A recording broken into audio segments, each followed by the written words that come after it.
गोपाल भट्ट गोस्वामी को जो चैतन्य महाप्रभु ने इंस्ट्रक्शन दिया था कि वो जाकर वो गोस्वामी जी को और सनातन गोस्वामी को ज्वाइन करें, तो उन्होंने वही किया। जब उनके माता पिता इस बार हमसे चले गए तो उन्होंने वो वृंदावन की तरफ प्रस्थान कर लिया। और वृंदावन प्रस्थान करने के बाद आप लोगों को पता है कि उनका बहुत अच्छे से स्वागत होता है, सब कुछ होता है और वहाँ पर उनको रहने की बहुत अच्छी व्यवस्था होती है।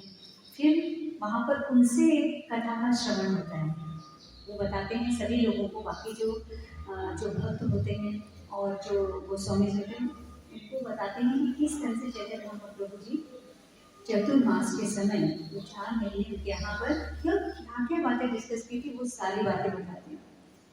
तो चैतन्य महाप्रभु का लेटर आता है, आप लोगों को पता है। उसके बाद फिर लोग गोस्वामी और सनातन गोस्वामी वहाँ से लेटर भेजते हैं। फिर चैतन्य महाप्रभु जी अगेन वहाँ से लेटर भेजते हैं और कुछ सामग्री भेजते हैं, कुछ गिफ्ट भेजते हैं। यहाँ तक हमने देखा था ना, लास्ट यहाँ पे हमने किया था कि उस गिफ्ट को ओपन किया जाता है, ये भी हमने सुना था, गिफ्ट को ओपन किया जाता है। फिर सभी लोग देखकर बहुत खुश होते हैं। उसमें क्या था, वो गिफ्ट क्या गिफ्ट था, उनका पहना हुआ कपड़े थे। क्या कपड़े थे, उसका नाम क्या है? नहीं, 30 से नहीं, 2 चीजें उन्होंने भेजी थी पत्र के साथ, अपनी 2 यूज की हुई वस्तु भेजी थी।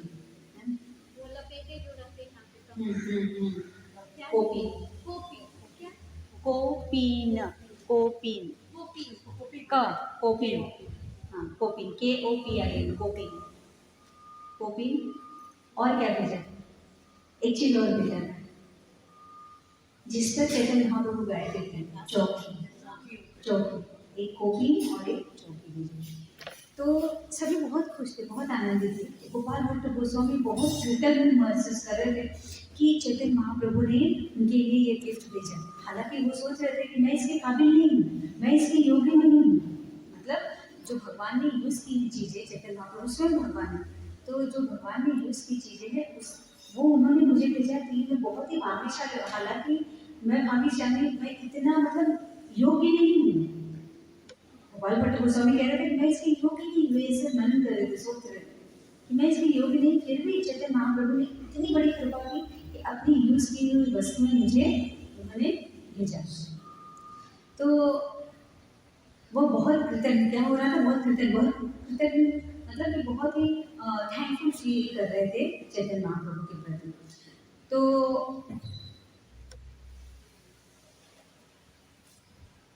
हाँ, तो वो कह, और चैतन्य महाप्रभु ने लेटर में लिखा था, एक इंस्ट्रक्शन दिया था, और इसमें इस लेटर में उन्होंने इंस्ट्रक्शन दिया था कि कोई भी चीज़ को आप बोलते हैं ना कि इकट्ठा करके मत रखना, ये लिखा था गोपाल भट्ट, क्योंकि वो जानते थे गोपाल भट्ट गोस्वामी का गृहस्थ लाइफ से आए, मतलब माता पिता के साथ रह के आए हैं। तो हर चीज़ों को गृहस्थ क्या करते हैं, जमा करके चीज़ें रखते हैं, आगे फ्यूचर के लिए सोचते हैं। तो वो सोच रहे थे कि गोपाल भट्ट गोस्वामी भी ऐसी जगह से आए, तो वो सोचते हैं कि चीज़ें करके। तो उन्होंने इंस्ट्रक्शन दिया क्योंकि उन्हें पता क्या उन्होंने सन्यासी की तरह रहना होगा। तो इंस्ट्रक्शन देते कोई चीज़ों का इकट्ठा करके मत रखना, कोई चीज़ों का संग्रह मत करना। ऐसा हम जनरली क्या करते हैं, लोग, बहुत सारे लोग वृंदावन जाते हैं बुढ़ापे में, बहुत लोगों का जो भक्तों का भी रहता है, सोचते हैं कि बुढ़ापे में वृंदावन जाएंगे, लेकिन बैंक बैलेंस रहेगा तो हमारा खाना पीना अच्छे से होगा, सुख सुविधाएं होगा, हम अच्छे से वहाँ भोग कर पाएंगे। लेकिन चैतन्य महाप्रभु की इस शिक्षा से हमें पता चल रहा है कि हमें जब हम वृंदावन जाए तो अपना बैंक बैलेंस अपने साथ में लेके जाए, किसी चीज का मतलब अभाव में जीवन जिए। ऐसा नहीं कि सारा भोग विलास में जीवन जिए तो फिर वृंदावन जाने का फायदा नहीं है। वृंदावन मतलब अभाव में जीवन जिए और भोग क्या करे, कृष्ण प्रेम का भोग करे, कृष्ण प्रेम को भोग करे, और बाकी जो चीजें हैं उसका हमें त्याग करना चाहिए, जो भौतिक भोग विलास है उसके त्याग करना चाहिए। तो जनरली देखा जाए तो जो गोस्वामी थे उस समय वो क्या करते थे कि भिक्षा मांग करके जीवन यापन करते थे। तो उतना ही मिलता था जितना उनको पर डे का उनकी जरूरत पड़ती, वो उतना लेते ही थे कि हाँ आज हम हमारा जीवन यापन हो जाए, कल हम फिर आएंगे वापस से मांगने, तो उतना ही वो लेते थे। और साथ में क्या करते थे, वो वृक्ष के नीचे सोया करते थे, अपनी कुटिया नहीं बनाते थे, वृक्ष के नीचे सोया।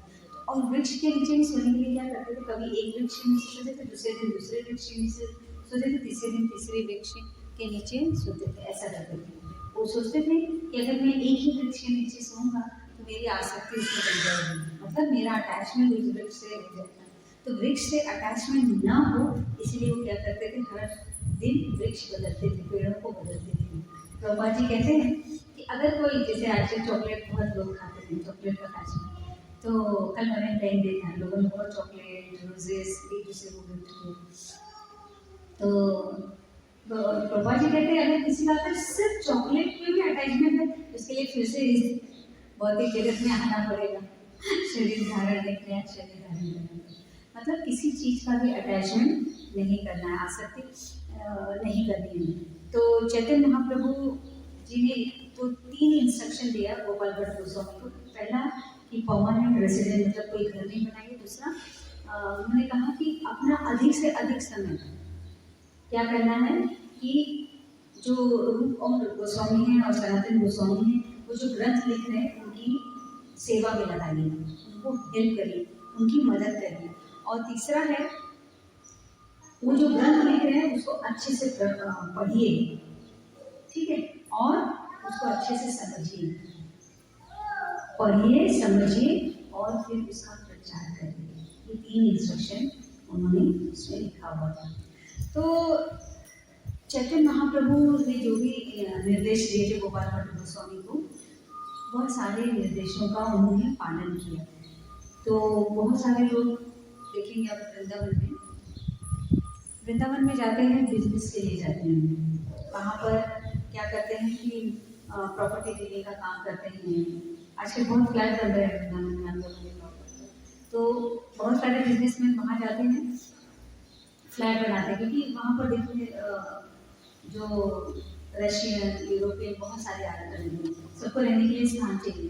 तो वो लोग क्या करते हैं कि जो रशियन यूरोपियन है उनको रहने के लिए स्थान चाहिए, तो प्रॉपर्टी डीलर वहाँ जाते हैं वृंदावन में, और वहाँ पर उनका क्या करते हैं कि उनको रहने के लिए वो स्थान बनाते हैं, तो उनका बिजनेस बढ़ता है, क्योंकि वो अच्छा इनकम करते हैं ऐसे लोगों से, क्योंकि डॉलर्स में मिलते हैं। तो यहाँ पर यह हमें जानना चाहिए कि हमें कोई भी बिजनेस के लिए किसी भी चीज़, मतलब कोई भी भौतिक, सिंपल एक चीज़ है, भौतिक वस्तुओं की कामना लेकर वृंदावन में रहना नहीं है। ऐसी कामना है तो वृंदावन ना जाए। वृंदावन जाना है तो वैराग्य को धारण करके जाना है, वैराग्य को अपना गहना बनाकर जाना है, कि वैराग्य पूर्ण जीवन जीते हुए भगवान की सेवा करना, आराधना करना। अगर ऐसा कोई जीवन के लिए तैयार है तो ही वृंदावन वासी होना चाहिए, धाम वासी होना चाहिए, ठीक है। तो यहाँ पर चैतन्य महाप्रभु ये सारे इंस्ट्रक्शन के द्वारा एक्चुअली हमें ज्ञान देना चाहते हैं कि हमें किस तरह का जीवन वृंदावन में रहना है, तो किस तरह का जीवन यापन करना चाहिए। देखा जाए तो ये गोपाल भट्ट गोस्वामी बहुत ही बुद्धिमान थे और बहुत ही ज्ञानी थे। उनके पास बहुत ज्ञान था और बहुत बुद्धिमान थे बचपन से। देखिए जब वो छोटे से थे, 7 साल के बालक थे, 5 साल के बालक थे, तभी उन्होंने चैतन्य महाप्रभु का संग किया। तो चैतन्य महाप्रभु ने उनको अलाउ किया था सेवा के लिए। तो मतलब वो कितने ज्ञानी रहे होंगे उस समय कि चैतन्य महाप्रभु ने स्वयं इस बालक को, 7 साल का बालक कितना छोटा होता है, 7 साल के बालक को, सिया है 7-8 साल के, हाँ 8 साल के थे, उससे भी छोटे। तो ऐसे छोटे बालक को चैतन्य महाप्रभु से, जो कि स्वयं भगवान, उन्होंने अपनी सेवा का अवसर दिया। तो उनमें कितने बुद्धि, कितनी उनकी बुद्धि कितनी तीक्ष्ण होगी, कितनी सूक्ष्म होगी, और कितना मतलब सूक्ष्म लेवल पर उनका मतलब बुद्धि में वो कितनी न्यूनतम उनके जो होगा, मतलब कि उनका नॉलेज होगा, तो उनको सेवा करने का मौका मिला। तो चैतन्य महाप्रभु के जो इंस्ट्रक्शन थे उन्होंने फिर फॉलो किया वृंदावन, जो उन्होंने लेटर में लिखा था गोपाल भट्ट गोस्वामी ने, उन सबको फॉलो किया। फिर उन्होंने एक ग्रंथ लिखा जिसका नाम है सप्तक्रिय सार दीपिका। गोपाल भट्ट गोस्वामी ने चैतन्य महाप्रभु के इंस्ट्रक्शन को फॉलो करते हुए सप्तक्रिय सार दीपिका नामक एक बहुत ही महत्वपूर्ण ग्रंथ लिखा, जो कि गौड़ी वैष्णव जो गृहस्थ लोग हैं, सप्तक्रिय सार दीपिका, सप्तक्रिय सार दीपिका, सार सार सप्तक्रिय सार दीपिका, नहीं सर, SAAR, सार, स पे आ की मात्रा, सार, सार दीपिका, ठीक है, तो यह ग्रंथ उन्होंने लिखा। यह ग्रंथ बेसिकली गृहस्थों के लिए, जो ये गौड़ी वैष्णव आदि से फॉलो करते हैं। इसमें क्या क्या बताया गया है? इसमें बताया गया है कि विवाह संस्कार विधि, गर्भ धारण संस्कार विधि, नामकरण विधि, ठीक है, अन्नप्राशन विधि। तो ये अलग अलग जो 10 विधा संस्कार होते हैं गृहस्थ लाइफ में, 10 विधा मतलब 10 तरह के जो संस्कार होते हैं, उसका वर्णन इस ग्रंथ में किया गया है। तो उन्होंने इस पुस्तक को लिखा और उन्होंने एक और पुस्तक लिखा जिसका नाम है संस्कार दीपिका। संस्कार दीपिका। इसमें बताया गया है कि एक सन्यासी को क्या क्या नियम का पालन करना चाहिए। मतलब कि एक सन्यासी को क्या क्या नियम अपने जीवन में फॉलो करने चाहिए, किस तरह का जीवन जीना चाहिए, यह इस ग्रंथ में बताया गया है। उसके बाद उन्होंने हरिविलास ग्रंथ, हरिविलास ग्रंथ किसके द्वारा लिखा गया है, ये हमने पहले डिस्कस किया गया है। हरिविलास ग्रंथ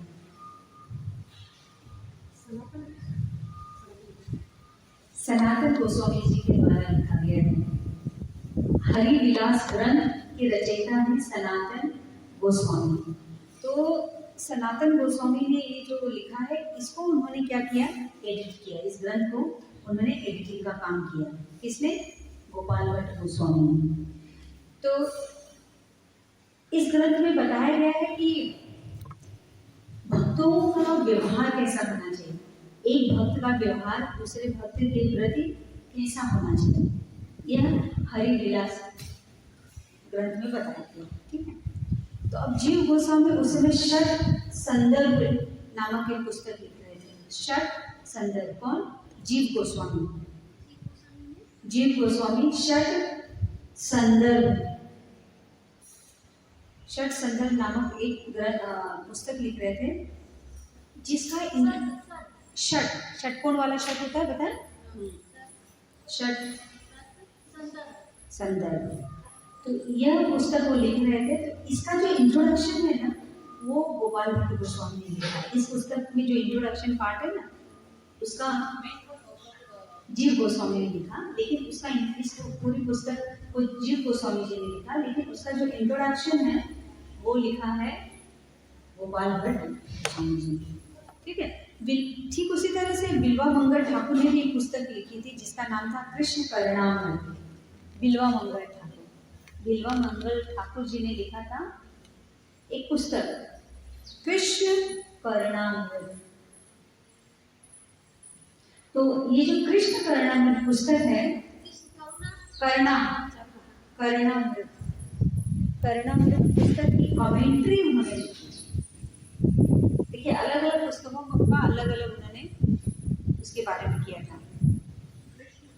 करणामृत, ये बिल्वा मंगल, इसकी कमेंट्री उन्होंने लिखी थी। हाँ, कमेंट्री उसके ऊपर किया था उन्होंने। तो 2 मेन पुस्तक इन्होंने लिखा था। हाँ, पहला लिखा था सप्तप्रिय सार दीपिका, दूसरा संस्कार दीपिका। ये 2 पुस्तक इनके द्वारा लिखे गए हैं। लेकिन जो हरिविलास ग्रंथ है, ये किसके द्वारा? यह लिखा गया है सनातन गोस्वामी के द्वारा। इसकी उन्होंने क्या किया था, इसकी एडिटिंग किया था उन्होंने। ठीक है, और जो षट संदर्भ जो जीव गोस्वामी जी के द्वारा लिखा गया था, इसका उन्होंने क्या किया है, उसका इंट्रोडक्शन लिखा है। ठीक है, और जो कृष्ण करणामृत है, जो बिल्वा मंगल ठाकुर द्वारा लिखा गया है, इसका उन्होंने क्या किया, इस पर उन्होंने कमेंट्री दी। ठीक है, ये 3 पुस्तकों का एडिटिंग किया है और इंट्रोडक्शन लिखा है और कमेंट्री किया है। और 2 मेन पुस्तक उनको उन्होंने स्वयं लिखा। तो अब देखिए, गोपाल भट्ट गोस्वामी का जो सबसे बड़ा कंट्रीब्यूशन है वो है सप्तप्रिय सार दीपिका। सबसे बड़ा कंट्रीब्यूशन इस बुक में है, क्योंकि इसमें जो इसमें गृहस्थों के जो 10 संस्कार करने चाहिए, चीज को फॉलो करना चाहिए, वह उनका इस बुक में बताया गया है। तो सबसे बड़ा कंट्रीब्यूशन है गोपाल भट्ट गोस्वामी का इस पुस्तक के द्वारा। तो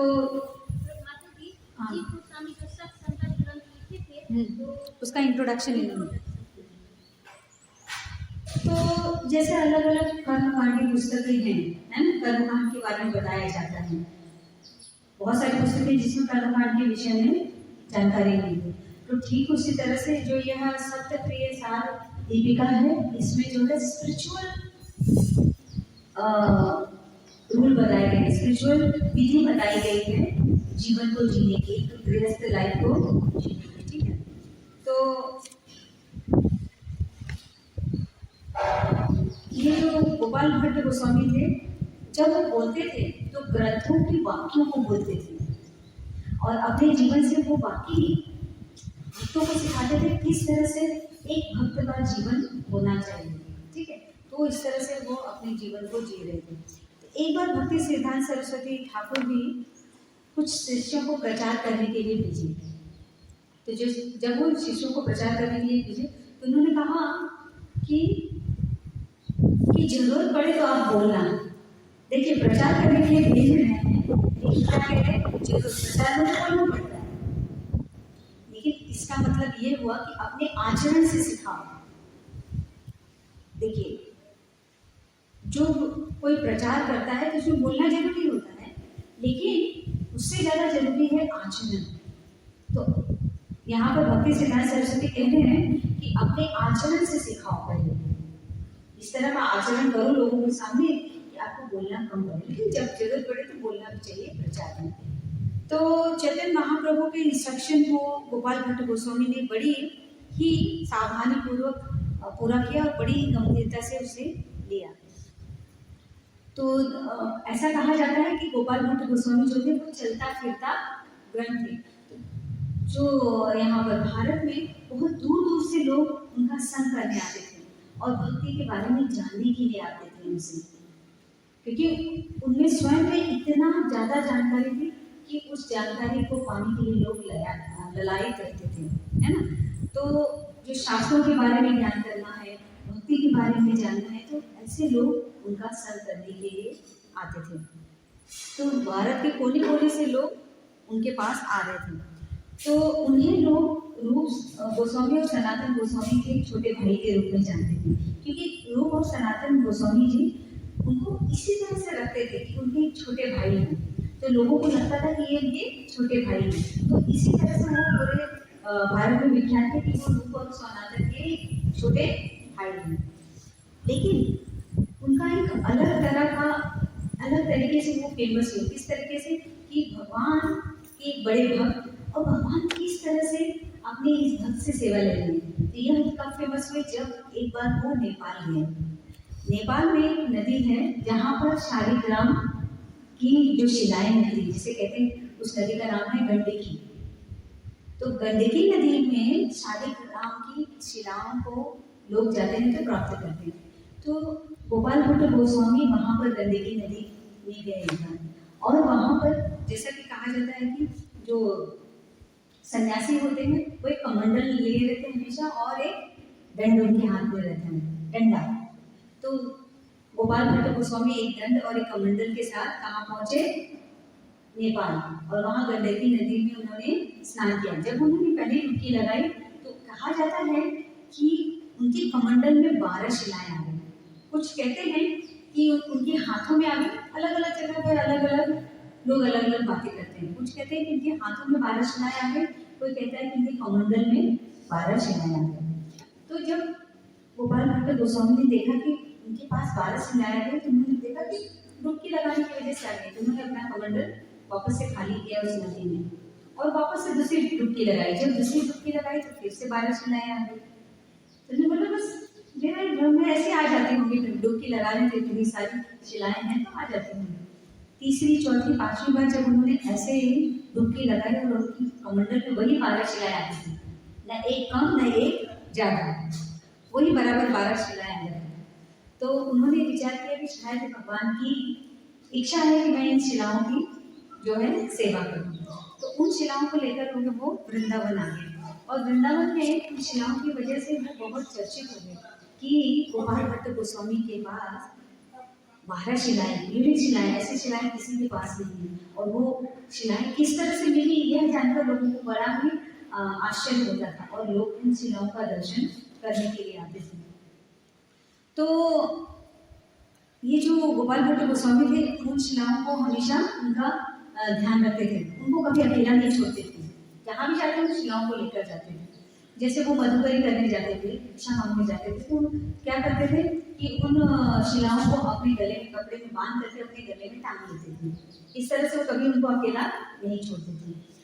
1542 1542 में इस साल में जो कि जब चैतन्य महाप्रभु इस धराधाम से चले गए थे 8 साल बाद में, मतलब 8 साल के बाद, ऐसे ही जब वो सेवा कर रहे थे उन शिलाओं का, तो उनके मन में एक दिन ख्याल आया, रूप गोस्वामी, सनातन गोस्वामी और दूसरे गोस्वामियों को देख करके, क्योंकि उन गोस्वामियों के पास अपनी विग्रह थी, अपनी ड्यूटी थी, तो उनके मन में ख्याल आया कि इनके क्यों ना मेरे पास भी एक ऐसी ड्यूटी हो जिनकी मैं सेवा करूं।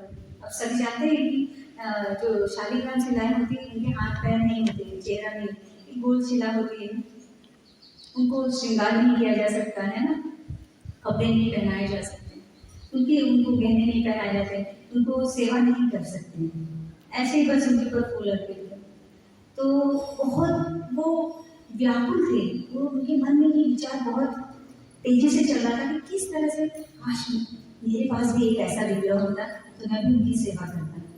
तो एक दिन था नरसिंह चतुर्दशी का, जिस दिन उनके मन में बहुत ही ऐसे ख्याल बहुत उथल पुथल हो रहे थे और बहुत ही वो व्यग्र हो गए, उस दिन बहुत ही व्यग्र हो गए और विचार करते करते वो सो गए कि काश मेरे पास भी ऐसा विग्रह हो। वो सो गए और जब सुबह उठकर उन्होंने देखा तो 12 शिलाओं में से जो दामोदर शिला थी, एक दामोदर शिला नाम की शिला थी, उन्होंने विग्रह का रूप धारण कर लिया था। 12 इंच की शिला, 12 इंच के जो विग्रह थे और बड़ा ही सुंदर विग्रह थे। दामोदर शिला परिवर्तित हो गई थी विग्रह के।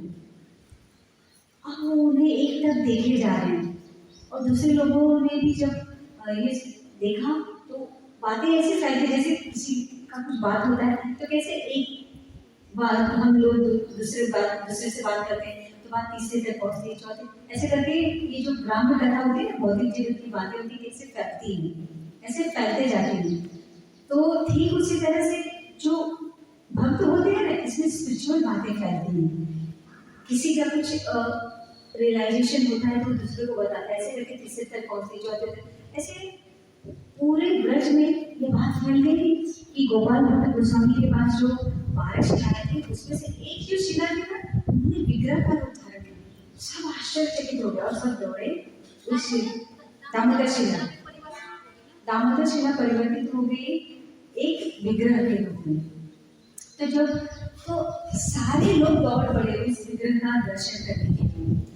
तो जब रूप गोस्वामी और सनातन गोस्वामी को भी खबर मिलती तो भी दौड़ करते हैं और यहाँ पर देखते हैं कि सचमुच एक शिला परिवर्तित हो गई विग्रह के रूप में। 12 इंच की वो विग्रह है और वो देख रहे हैं कि गोपाल भट्ट गोस्वामी उस निरंतर उस विग्रह को देखते जा रहे हैं, कभी हंस रहे हैं, कभी रो रहे हैं, कभी जमीन पर दंड प्रणाम कर रहे हैं और उनके आंखों से जैसे गंगा बह रही है, इस तरह की अश्रुधारा बह रही है।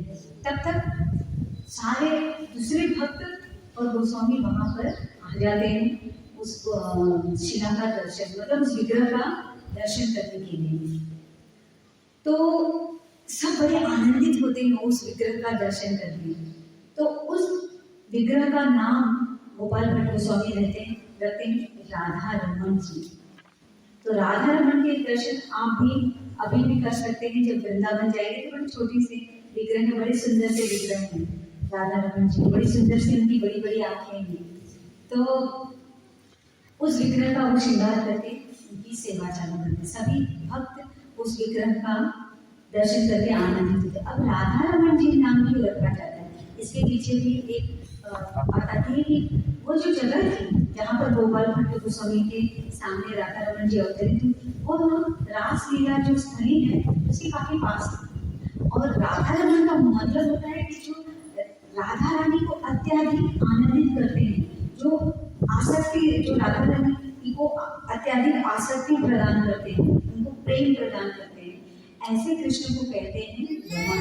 रमन मतलब प्रेम है ना, तो इसलिए उनका नाम रखा जाता है राधा रमन जी। तो देखिए उस समय रासलीला के समय क्या हुआ था कि भगवान कृष्ण सभी गोपियों को और राधा रानी को प्रेम प्रदान कर रहे थे, रास कर रहे थे उनके साथ, रासलीला के द्वारा उनको प्रेम प्रदान कर रहे थे। अब उनके प्रेम को उनके अटैचमेंट को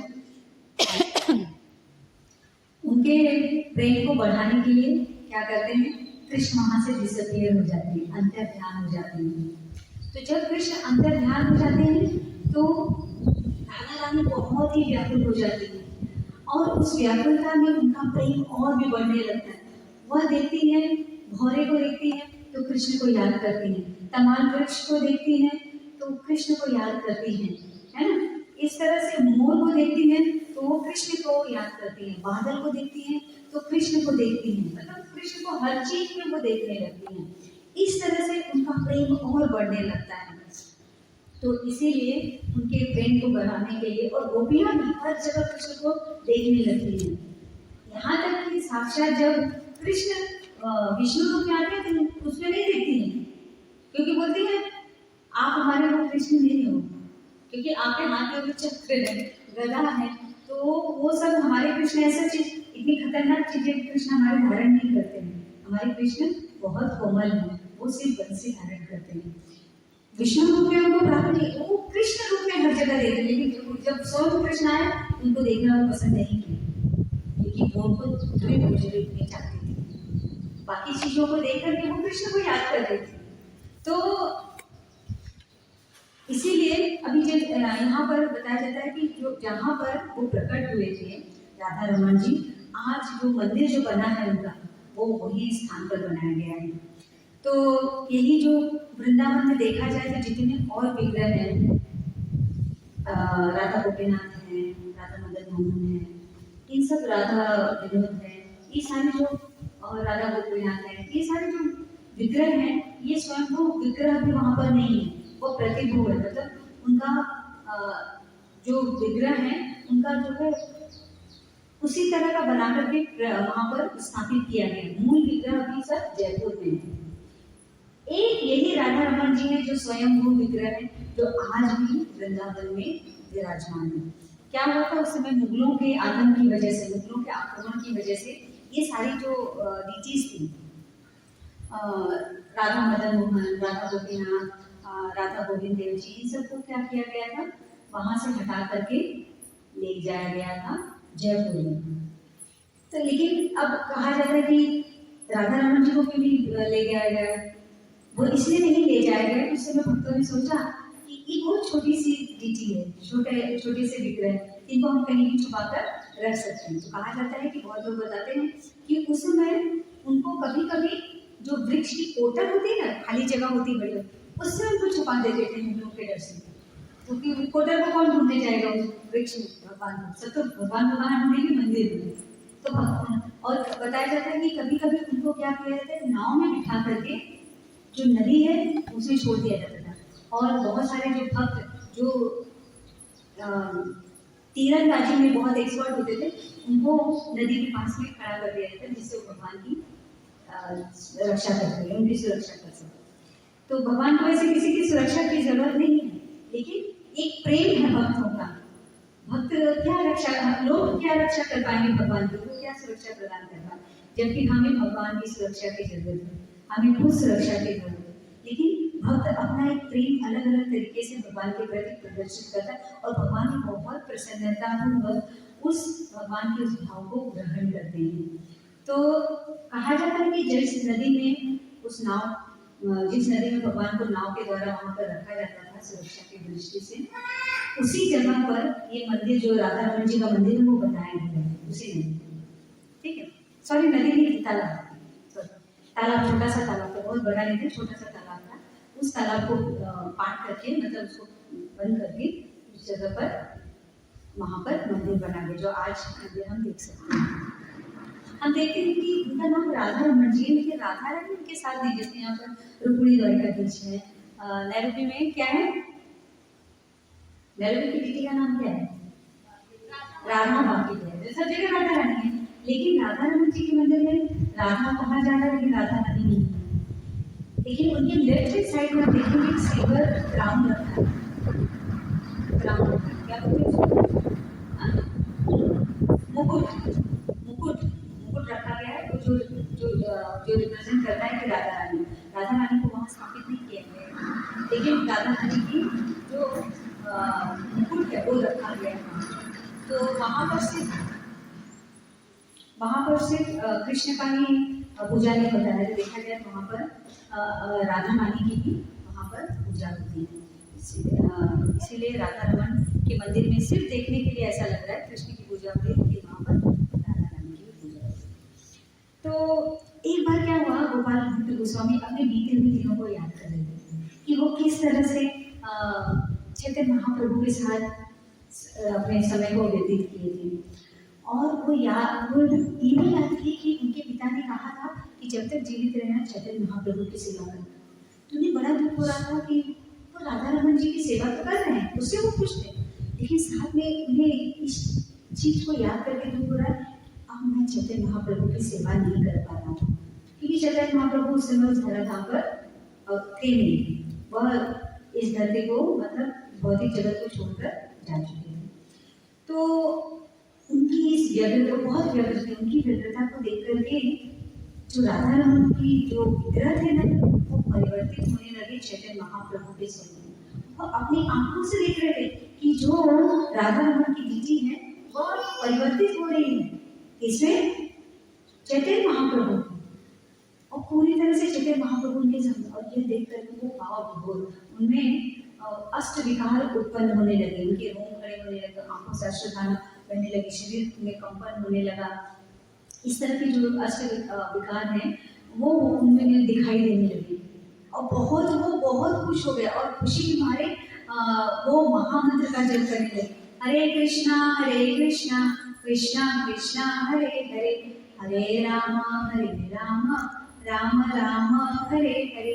तो इस तरह का वो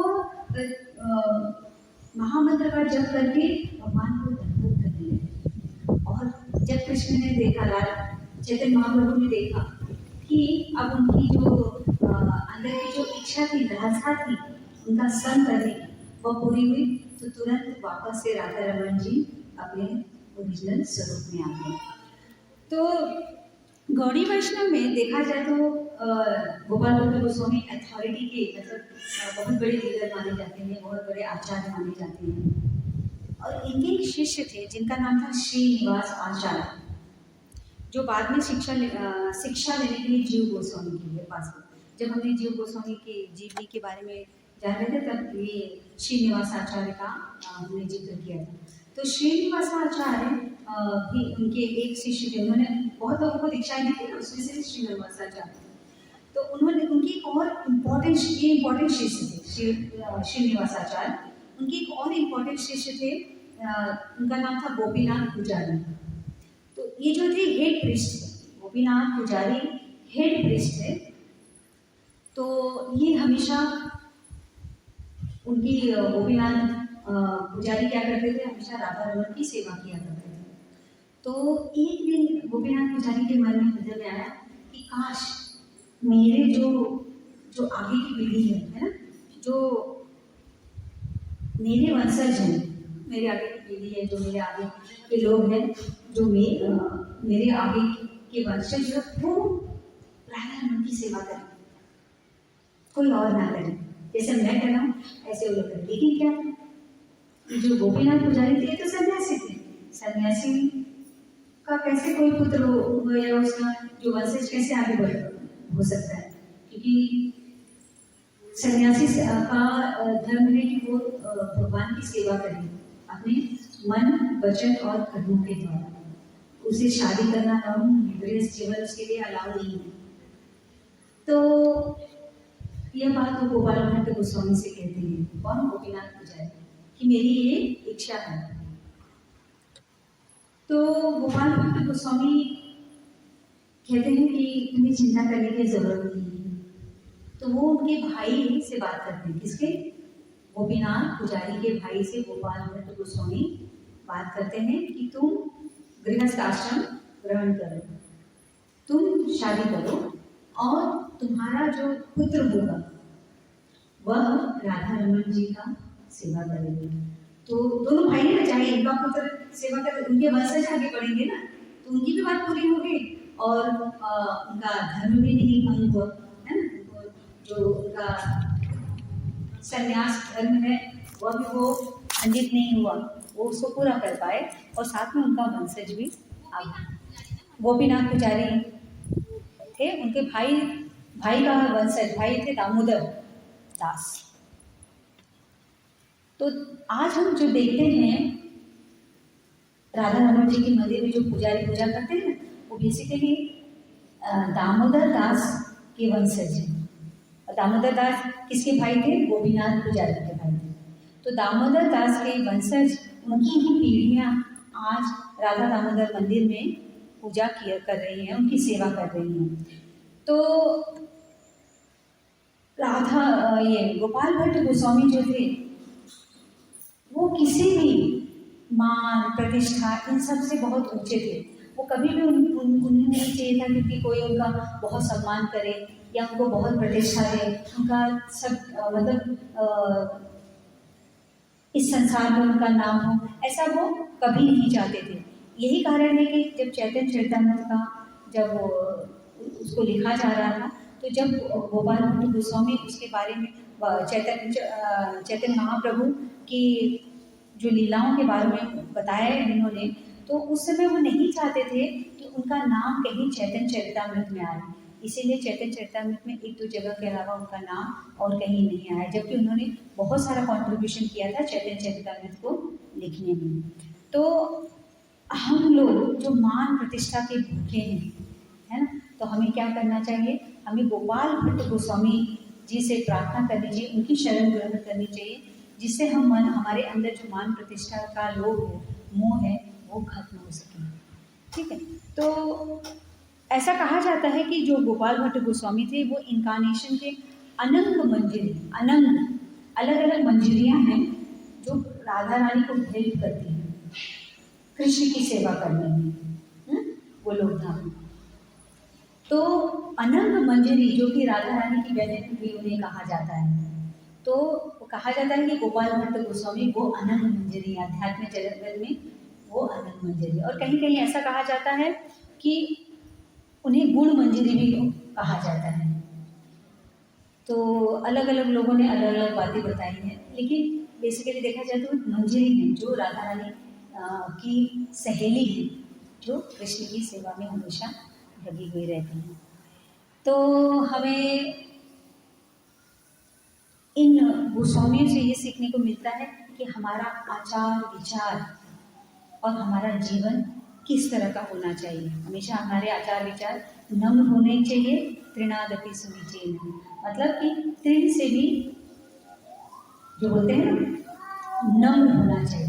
तृण से भी नम्र, हम अपने विचारों को रख करके अपने जीवन को जिएंगे, तब हम भगवान की भक्ति कर पाएंगे। तो आज गोपाल भट्ट गोस्वामी के जीवनी का यहीं पर समापन होता है। अगले सप्ताह में